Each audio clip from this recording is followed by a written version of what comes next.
लल्लू बैल ने चमकीली गाय से कुछ ही दिन पहले शादी की थी। चमकीली गाय दिखने में बहुत सुंदर थी, इसलिए लल्लू बाई ने उससे जल्दबाजी में शादी कर ली थी।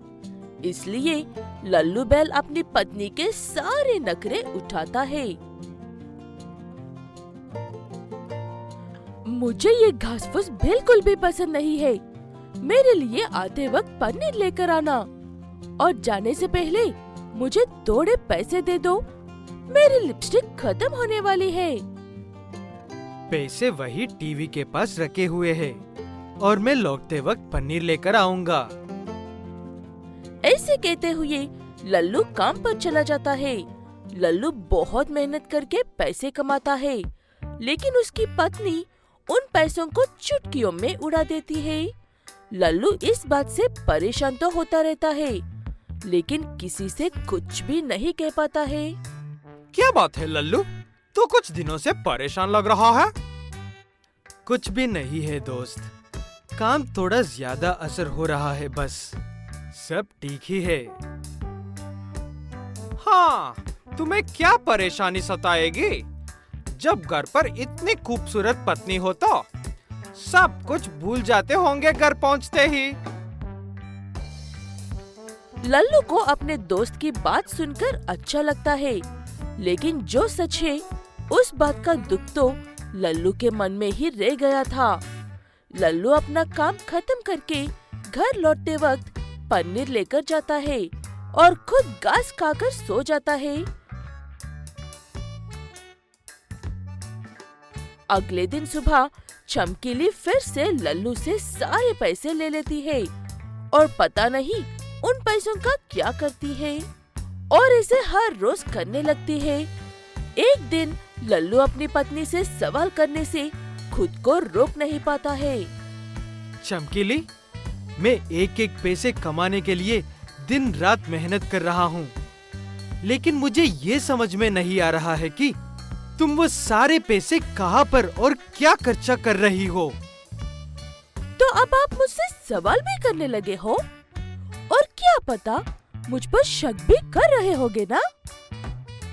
ऐसे कहते हुए चमकीली झगड़ा शुरू कर देती है, जो काफी देर होने के बाद भी खत्म होने का नाम नहीं लेता है।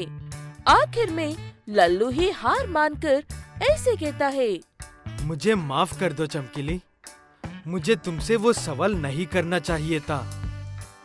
ऐसे कहते हुए लल्लू चुपचाप जाकर सो जाता है, ये सोचते हुए कि कम से कम इस झगड़े के बाद तो चमकीली पैसे गायब करना बंद कर देगी। लेकिन चमकीली पर रात के झगड़े का कोई असर नहीं होता है। वो हर रोज की तरह पैसे लेती है और गायब कर देती है। कुछ दिनों बाद लल्लू को गांव के दूसरे बैलों से ऐसी बातें सुनना पड़ता है। मैं तुमसे ये बात काफ़ी दिनों से कहना चाह रहा था, लेकिन ये सोचकर चुप था कि कहीं तुम बुरा तो नहीं मानोगे, लेकिन अब ये ज़्यादा हो गया है। मैं समझ नहीं पा रहा हूँ कि तुम कहना क्या चाह रहे हो।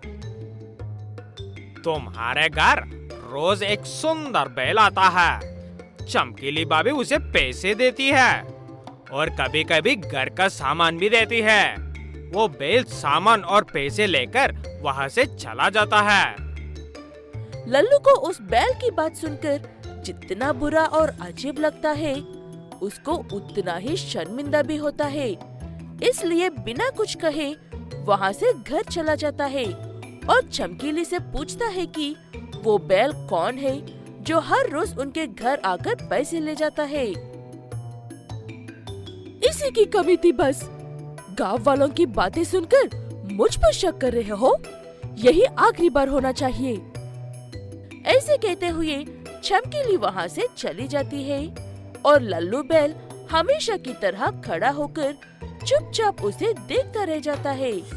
लेकिन लल्लू को रात भर नींद नहीं आता है। अब बस बहुत हुआ, मैं कल देखकर ही रहूंगा कि मेरे जाने के बाद घर के पास क्या तमाशा हो रहा है। ऐसे सोचते हुए लल्लू अगले दिन काम पर जाने का सिर्फ नाटक करता है और इंतजार करता है किसी के आने का।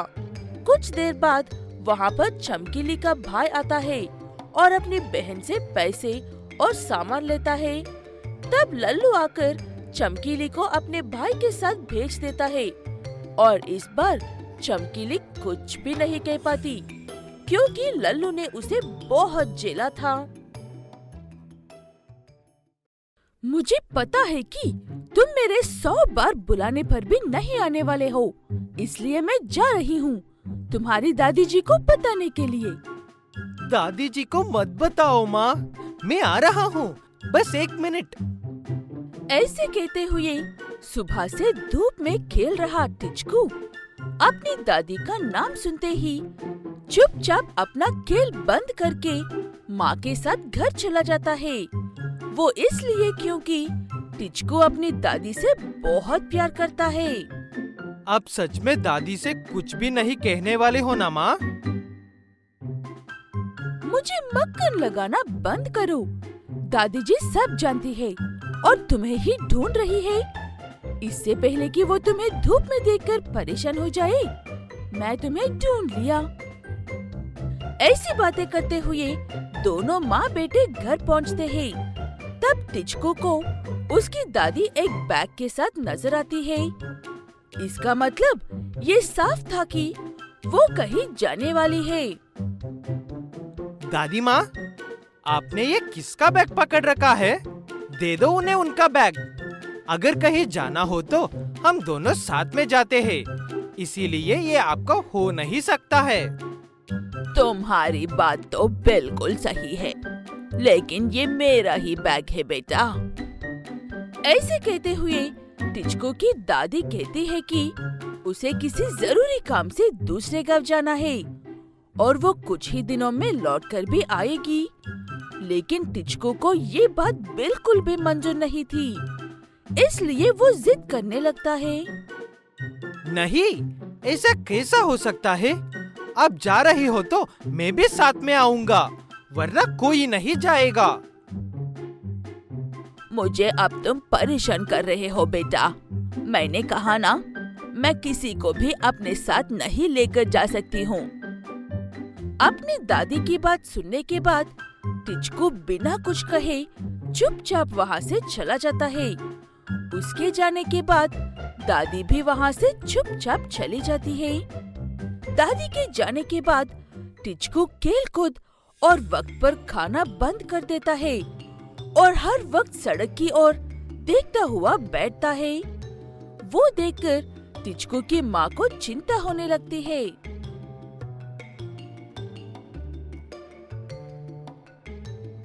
दादी को जब आना होगा वो आ जाएंगी बेटा। तुम हर वक्त ऐसे सड़क को देखते हुए नहीं बैठ सकते हो। मैं किसी का इंतजार नहीं कर रहा हूँ। मेरा मन सड़क देखने को कह रहा है, इसलिए देख रहा हूँ। ऐसे कहते हुए टिचकू वहाँ से चला जाता है। ये नाराज हो जाए तब भी चलेगा, लेकिन उसे दादी के जाने की असली वजह पता नहीं चलनी चाहिए। दादी माँ की तबीयत काफी खराब है, इसलिए इस बात से टिचकू परेशान ना हो जाए, इसलिए दादी दूसरे गांव के अपने पुराने घर में अकेले रह रही है।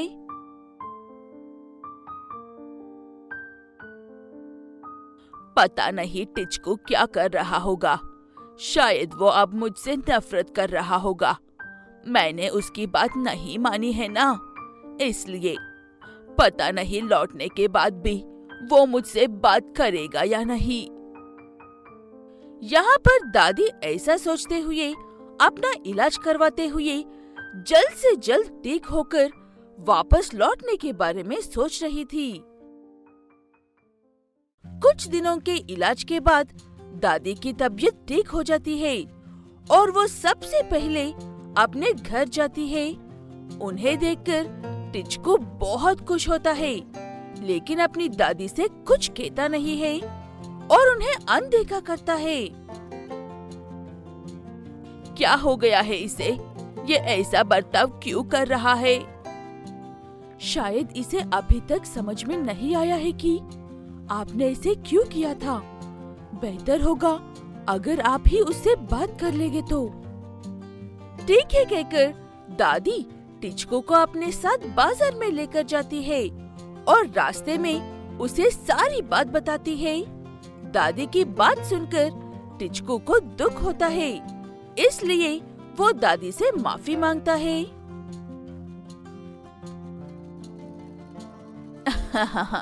माफी मांगने की जरूरत नहीं है, तुम इतने भी बड़े नहीं हुई हो। चलो आइसक्रीम खाते हैं। ऐसे दादी और टिचकू पहले जैसे अच्छे दोस्त बन जाते हैं और पहले जैसे ही खुश रहते हैं।